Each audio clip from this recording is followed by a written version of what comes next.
আচ্ছা, আজকের ক্লাসে আমরা কি শিখব? আমরা শিখব গিটারের একটি সহজতম কর্ড, ই মাইনর কর্ড। এটাকে কিভাবে ধরতে হবে? দেখো, গিটারের ফার্স্ট ফ্রেটবোর্ড, সেকেন্ড ফ্রেটবোর্ড, এই সেকেন্ড ফ্রেটবোর্ডে এই যে তোমরা দেখছো 5 নম্বর তারটা, এইটা মধ্যমা দিয়ে ধরতে হবে, ঠিক আছে? এই মধ্যমা আঙুল দিয়ে।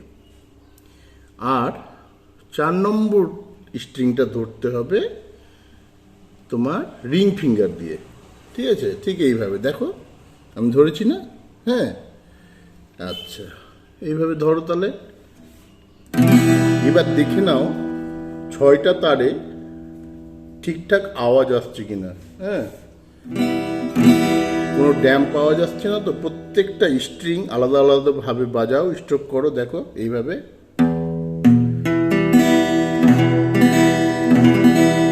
ঠিক আছে, দেখছো কোনো ড্যাম্প সাউন্ড নাই, তাহলে ঠিক আছে। এই দেখো, এবার এবার দেখো এই কর্ড দিয়ে কি গান আসতে পারে। কি বলেছিলাম তোমাকে সেদিন, তনুশ্রী? দেখো, কর্ডে আমরা বাজিয়ে বুঝতে পারবো যে কোন গান এই কর্ডে যেতে পারে, কোন গান এই কর্ড দিয়ে বাজানো যেতে পারে। দেখো, বলো তো কি গান আসছে? মনে পড়ছে কিছু? অনেক গান আছে।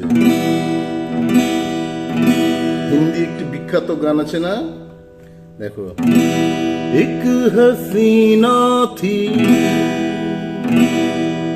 एक दीवाना था, क्या उम्र क्या जमाना था।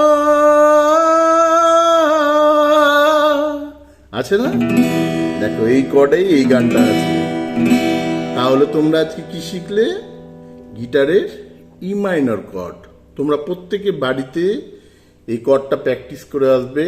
আমি কিন্তু পরের দিন দেখবো ঠিকঠাক হচ্ছে কিনা। ঠিক আছে? ঠিক আছে।